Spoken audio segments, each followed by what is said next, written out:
Sharon Gadella and Max Butcher. Good evening. Donald Trump has declared himself America's law and order president, vowing to send in the military to bring escalating protests under control. Police cracked down with indiscriminate force. An attack on our US cameraman and correspondent Amelia Brace is now the subject of an investigation. Outside the White House, 30 minutes before curfew, police begin their attack. We've just had to run about a block of police moved in. We've been fired at with rubber bullets. My cameraman has been hit. We've also seen tear gas being used. Here we go, they're moving through again. This is exactly what it looks like. Exactly what it looks like. We're safely. Now they're going on now.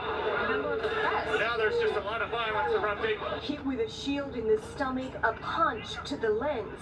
Another officer lashes out with a baton as we run, trying to get out of an early surge. You heard us telling them that we were media, but they don't care. They've been indiscriminate at the moment.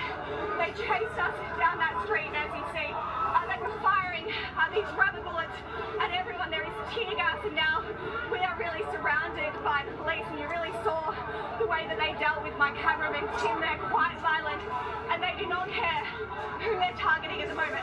Hands up! Don't shoot! The president is watching this and minutes from addressing his nation. We're moving back, we're moving back. We're going to go low and across the street now, okay? Yeah. On my shoulder? Yeah.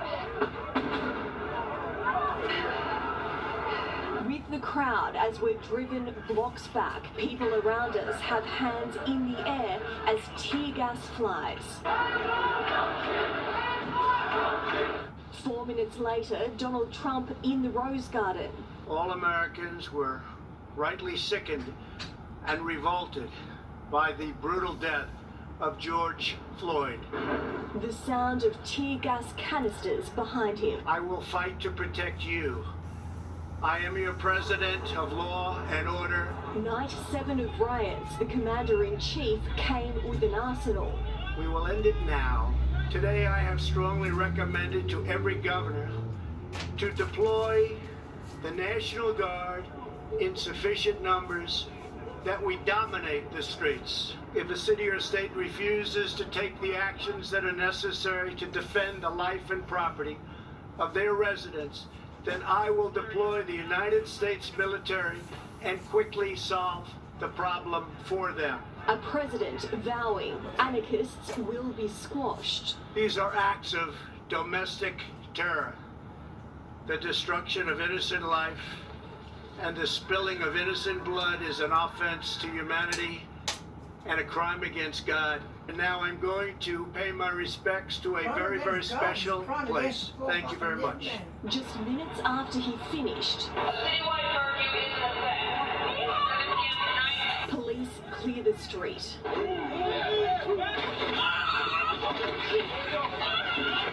A rally tear-gassed.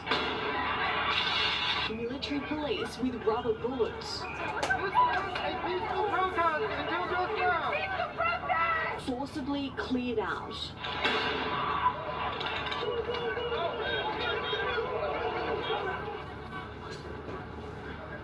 Silenced as right on curfew, the president appeared, leaving the White House grounds. Mr. President, your thoughts right now? He crossed the street for the Church of the Presidents and before a boarded up building held up a Bible.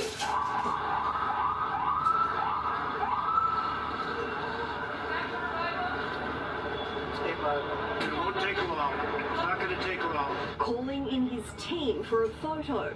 We have the greatest country in the world. Thank you very much, everybody. I'm going to keep it nice and safe.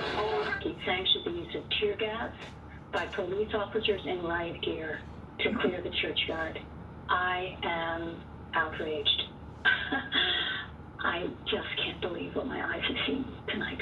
On an earlier phone call, he blasted state governors as weak. You look like a bunch of jerks. Just as Democrat states have already rejected his military offer. A force on the ground is both unsustainable militarily, it's also unsustainable socially because it's the antithesis of how we live. The National Guard now already on White House grounds, and at least 23 states rallies into the night under close watch. And Amelia Brace is still in Washington, D.C. tonight. She has this insight into being caught up in the protest. Yeah, well, it all happened so quickly, Max. We were some distance from that line of police expecting the crackdown to happen at curfew, but that surge really took everyone by surprise. Myself and my cameraman, Tim Myers, we are both fine. We're a bit battered and bruised, but on a whole, we're doing okay. And we have actually checked a number of times today that as media, we are exempt from the curfew restrictions as we were today, but tonight we are being told by the Secret Service that we can't leave the front of our hotel room. Amelia Brace reporting.